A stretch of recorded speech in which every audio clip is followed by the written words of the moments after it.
अस्सलामुअलैकुम dear students, welcome to my YouTube channel we you study with me. जी students, कैसे हैं आप सब। आज की अपनी इस वीडियो में हम इस्लामियात 202 का लेक्चर नंबर 20 डिस्कस करेंगे। इससे पहले मैंने आपको लेक्चर नंबर 17 की 2 वीडियोस प्रोवाइड की थी, पार्ट 1 एंड पार्ट 2।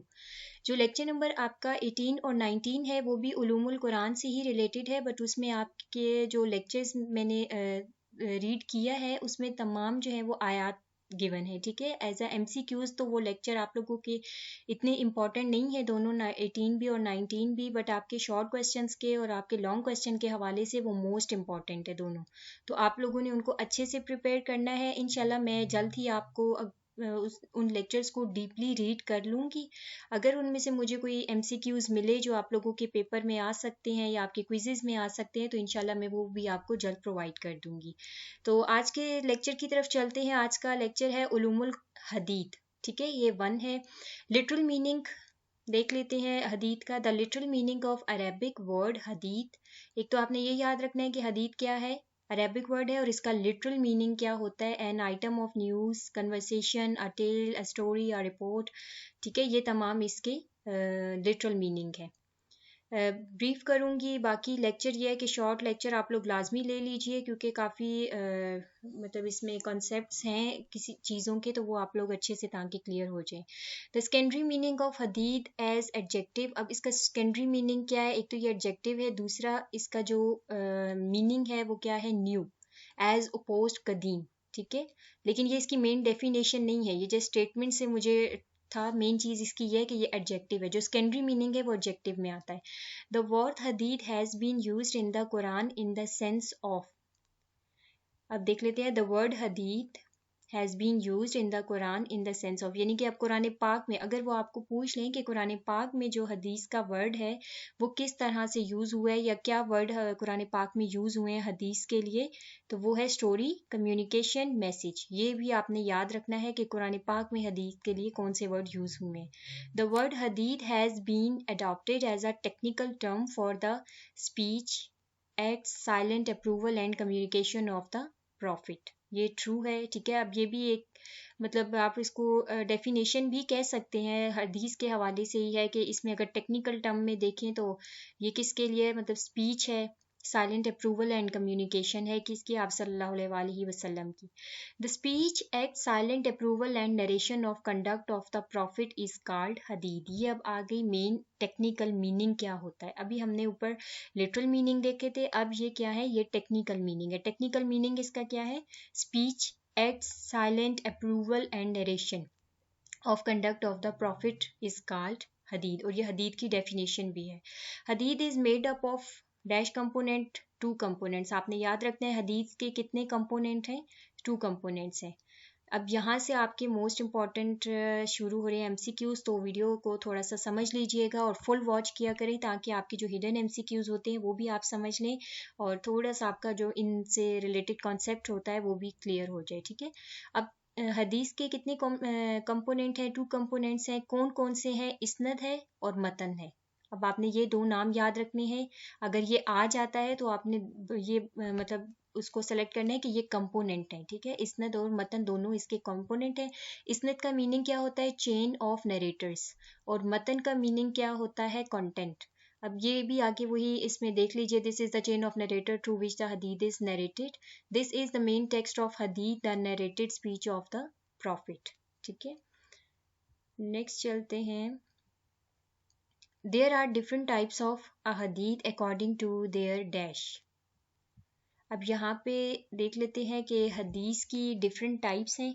ठीक है, तो किस हवाले से, यानी कि किसके अकॉर्डिंग हदीस की डिफरेंट टाइप्स हैं, कंटेंट्स के, ट्रांसमीटर्स के, अथेंटिसिटी। तो इन तमाम के हवाले से इनके मुताबिक जो हदीस है वो डिफरेंट टाइप्स की होती है। नेक्स्ट चलते हैं, hadith narrated directly from Allah by the prophet who then passed it on his companions. इसको कहते हैं हदीद कुदसी, यानी कि हदीस कुदसी क्या होती है, ये मैंने उर्दू में भी यहाँ पे लिख दिया। जो बच्चे अगर उर्दू में पेपर करते हैं तो जो वही के ज़रिए अल्लाह ताला ने आप सल्लल्लाहु अलैहि वसल्लम तक बात पहुँचाई उसको हम कहते हैं कि ये हदीत कुदसी है। ठीक है, हदीद नरेटेड डायरेक्टली फ्रॉम अल्लाह, यानी कि जो डायरेक्ट अल्लाह ताला ने आप सल्लल्लाहु अलैहि वसल्लम तक पहुँचाई, वही के ज़रिए पास्ट की, उसको कहते हैं हदीद कुदसी, और इसका मीनिंग होता है डिवाइन। ये भी आपने याद रखना है, हदीद कुदसी का मीनिंग होता है divine. The Hadid directly narrated, ठीक है, नरेटेड का मीनिंग भी मैंने यहाँ लिख दिया है, बयान करना, फ्रॉम प्रॉफिट सल्लल्लाहु अलैहि वसल्लम बाय हिज कंपेनियंस। अब वो हदीस जो डायरेक्टली आप सल्लल्लाहु अलैहि वसल्लम ने कही हो, ठीक है, कंपेन के जरिए, तो उसको हम कहते हैं हदीद नबवी।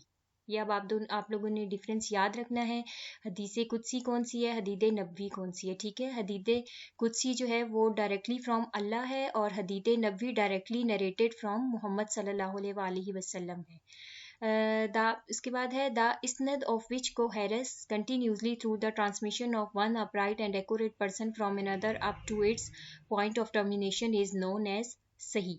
इसके बाद नेक्स्ट ये आपका ऑप्शन था सही का, कि सही को कहते हैं साउंड भी, ठीक है, द साउंड ऑफ, यानी कि इसको आप कह रहे हैं this is the sound of, आगे था द असनद ऑफ। ये इसमें से मे बी ये वैसे सही की डेफिनेशन तो आप नहीं कह सकते, बट इसको आप फिर भी माइंड में रख लीजिए, कोई कॉन्सेप्चुअल में भी इसमें से आपको कोई एमसीक्यूज आ जाए।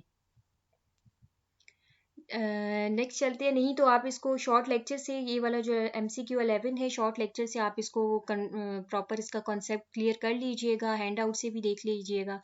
हदीद in which dash conditions of authenticity are found called sahih, ठीक है। ये अब यहाँ से हमें जो हदीद है, एक जो सही की हदीद है वो हम कहते हैं कि ये अथेंटिक है, लेकिन इनके अथेंटिक होने के लिए भी कंडीशंस हैं। कौन कौन सी कंडीशंस हैं, पेज नंबर 151 पे वो कंडीशंस दी हुई हैं, आप लोग उनको रीड कर लीजिएगा अगर आपको कोई क्वेश्चन आ जाए, लेकिन रीड ज़रूर कीजिएगा, वो इम्पॉर्टेंट है। इससे आपका ये होगा कि मुकम्मल तौर पे सही के हवाले से आपका कॉन्सेप्ट क्लियर हो जाएगा। बस आपने ये भी याद रखना है कि कंडीशंस कितनी है, 5 हैं, ठीक है, इसकी हदीस के अथेंटिसिटी के लिए। इसके बाद आ जाते हैं हसन। हसन यानी इसका मीनिंग होता है fair, the source of which is known, वो सोर्स जो नोन हो, मालूम हो, एंड द ट्रांसमीटर ऑफ, और ट्रांसमीटर हो तो उसका जो ट्रांसमीटर है वो फेमस हो, उसको हम कहते हैं हसन। A hadith whose narrators are lightly more restrained, lightly more restrained यानी कुछ ज़्यादा ही रुका हुआ, ठीक है, थोड़ा ज़्यादा रुका हुआ। Then the narrators of a sahih hadith the rest of condition are the same. ये अब आपने याद रखना है, ये हसन की एक ये भी इसमें आ जाती है डेफिनेशन में, या फिर आप इसको ये भी इसकी डेफिनेशन कह सकते हैं। इससे रिलेटेड MCQ आ सकता है। इसके बाद दाइफ है, दाइफ का मतलब होता है वीक, ठीक है, दाइफ मीन्स वीक। टेक्निकली अब क्या है, narration below the standard of Hasan, यानी कि हसन ये अभी जो हमने ऊपर देखा है फेयर, इससे थोड़ा बिलो स्टैंडर्ड जो होती है नरेशन की, उसको बयान करने की, उसको हम कहते हैं दाइफ, ठीक है। दिस इज द हदीस in which one or more of the 5 conditions of the सही have not been। अब ये मेन चीज़ भी आपने याद रखनी है कि ये जो हदीद है कौन सी, दाइफ वाली, इसमें जो कंडीशन है, 5 कंडीशंस हैं हदीस की अथेंटिसिटी के लिए, वो जो है इसमें हैव नॉट बीन मेट, वो इससे नहीं मिलती, ठीक है, पांचों की पांचों इससे नहीं मिलती, यानी कि या तो बिल्कुल नहीं होंगी या फिर एक दो मिलेंगी, बाकी नहीं मिलेंगी। तो ये आपने याद रखना है। हो सकता है कि इसमें से कोई कॉन्सेप्चुअल आपको MCQ आ जाए और फिर उसमें वो पूछ लें कि ये कौन सी हदीद है, तो ये दाइफ है। उसके बाद है मधु, fabricated a hadith whose narrator has at some point lied about the hadith. अब इसमें क्या है, जो बयान करने वाला है, ये वो मधु वो हदीस है जो बयान करने वाला है वो किसी पॉइंट पे झूठ बोले। Every narration of such a narrator is called a fabrication, और इस किस्म की जो बयानिया होता है उसे हम कहते हैं फैब्रिकेशन। टेक्निकली अब क्या है, अ मधु नरेशन इज नॉट अ हदीद, यानी कि जो मधु है टेक्निकली वो हदीद नहीं है at all but a lie attributed to the prophet sallallahu alaihi wasallam, ठीक है। इसका लेक्चर आप लोग लाजमी ले लीजिए ताकि ये जो मोस्ट इंपॉर्टेंट MCQ हैं इनसे रिलेटेड आपके कॉन्सेप्ट क्लियर हो जाए। अकॉर्डिंग टू द अरेबिक लेक्सियोग्राफी सुन्ना मीन्स वे, कोर्स, मोड, ठीक है। तो अब इसमें ये तमाम क्या है, अरेबिक लेक्सियोग्राफी के अकॉर्डिंग जो सुन्ना का मीनिंग है वो ये तमाम है। ये वे भी है, मैं इसको बोल्ड कर लेती हूँ, वे, ठीक है, कोर्स, ये तमाम क्या है, सुन्ना की मीनिंग है। इसके बाद है मोड, बाकी manner of acting, rules, conduct of life, ये तमाम क्या है, सुन्ना की मीनिंग है, ठीक हो गया। द वर्ड सुन्ना एंड इट्स प्लूरल, अब सुन्ना के जो प्लूरल है वो क्या होता है, सुनान, ठीक है, is used in the Quran in the meaning of, और कुरान में जो सुन्ना का वो वर्ड है वो किस मीनिंग से यूज़ हो, किस मतलब क्या मीनिंग बताया गया है, rule, law, line of conduct. ये भी आपने याद रखना है। एमसीक्यूज को बहुत ध्यान से समझ के प्रिपेयर करें ताकि आप लोगों की तैयारी अच्छी हो जाए। फॉर अ हदीद में नॉट कंटेन एनी सुन्ना और अ सिंगल हदीद में कंटेन मोर देन वन सुन्ना। स्टेटमेंट ट्रू है। whoever obeys the messenger obeys Allah indeed। ठीक है, ये भी ट्रू है। आयत है ना जो आप सल्लल्लाहु अलैहि वसल्लम की अतात की, समझा, अल्लाह ताला बेशक उसने अल्लाह ताला की अतात की।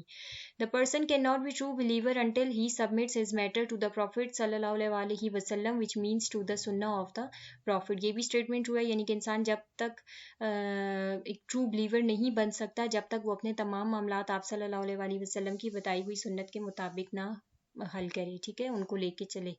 The messenger of Allah said wearing silk and dash, यानी कि आप सल्लल्लाहु अलैहि वसल्लम ने मर्दों के लिए किस चीज़ को मना फरमाया है, सिल्क को और गोल्ड को, और औरतों के लिए इसको मतलब औरतों को गोल्ड पहनने की इजाज़त है। इसके बाद देख लेते हैं कुछ एमसीक्यूज हैं। द प्लूरल ऑफ सुन्ना, ये भी हमने देख लिया है, सुनान है। The accepted Hadid is called, अब ये आप लोगों ने खुद से कंफर्म कर लेना है क्योंकि मैंने ऊपर आपको ब्रीफ कर दिए हैं हदीस के हवाले से, लेकिन इसको आप बेशक एक बार गूगल पे भी कंफर्म कर लीजिएगा। मुझे तो इसका आंसर लग रहा था मकबूल होना चाहिए, बट फिर भी आप लोग कंफर्म कर लीजिएगा। लेकिन अगर आपके हदीस के हवाले से तकरीरी, कोली और उनके हिसाब से देखें तो फिर इसका आंसर मकबूल नहीं बनता। इसलिए ये जो एमसीक्यू नंबर 2 है ये आप लोग कंफर्म कर लीजिएगा। द लिटरल मीनिंग ऑफ सुन्ना इज़, ठीक है, ये अभी हमने ऊपर देखा है, कंडक्ट ऑफ लाइफ। तमाम मीनिंग्स याद रखनी है, कुछ भी आपको ऑप्शन में आ सकता है। The hadith in which the saying of the holy prophet is mentioned, अब ये जो आपका एमसीक्यू है ये आपके लेक्चर में से आया हुआ है। लेक्चर में आप लोगों को उन्होंने बताया हुआ होगा कि तकरीरी हदीद कौन सी होती है, कोली हदीद कौन सी होती है, फाली हदीद कौन सी होती है। क्योंकि आप लोगों के हैंड आउट्स में मुझे कुछ भी इससे रिलेटेड मटेरियल नहीं मिला, ये आप लोगों के है उसमें वीडियो लेक्चर्स में से है, तो उसको आप लोगों के लिए मैंने थोड़ा सा आसान करने के लिए यहाँ मैंने एक ये पिक्चर दे दी है उर्दू में, ये आप लोगों को तमाम यहाँ से बता देगी। कोली हदीस कौन सी होती है, ऐसी रवायत जिसमें रसूल अल्लाह सल्लल्लाहु अलैहि वसल्लम का कौल या फरमान दर्ज हो, कोली हदीस कहलाती है। अमली या फेली कौन सी होती है, जिसमें आपके किसी अमल का तस्करा हो। और तकरीरी हदीस कौन सी होती है, जिसमें रसूल अल्लाह सल्लल्लाहु अलैहि वसल्लम के सहाबा का वो अमल दर्ज हो जिसकी आपको खबर हो, यानी कि आपने उस चीज़ से मना ना फरमाया हो। तो ये पिक्चर मैंने, ये बिल्कुल आप लोग इसको याद कर लीजिए। वो स्टूडेंट जो उर्दू में इसे सॉल्व करते हैं पेपर वो भी इजीली कर लेंगे, और जो इंग्लिश में करते हैं उन्हें भी समझ आ जाएगी कि कोली हदीस क्या होती है, फेली हदीस क्या होती है और तकरीरी हदीस क्या होती है। ठीक है, तो इस पिक्चर के अकॉर्डिंग फिर ये जो आपका अबव एमसीक्यू है इसका आंसर बनता है कोली, यानी the hadith in which the saying of Allah, जो आप सल्लल्लाहु अलैहि वसल्लम ने कोल है, आप सल्लल्लाहु अलैहि वसल्लम का कोल है, तो उसे कहते हैं कोली हदीद। ठीक हो गया, ये आप लोग वीडियो पास करके इसको मैच करके देखिएगा, आप लोगों को अच्छे से समझ आ जाएगी। नेक्स्ट आप लोगों का the rejected Hadid is called मधु, ये भी हमने ऊपर देख लिए हैं। ठीक है, तो उम्मीद करती हूँ वीडियो आपको पसंद आई होगी। प्लीज़ मेरे चैनल को सब्सक्राइब कर दीजिए, वीडियो को लाइक भी कर दीजिए। मिलते हैं नेक्स्ट वीडियो में, अल्लाह हाफिज़।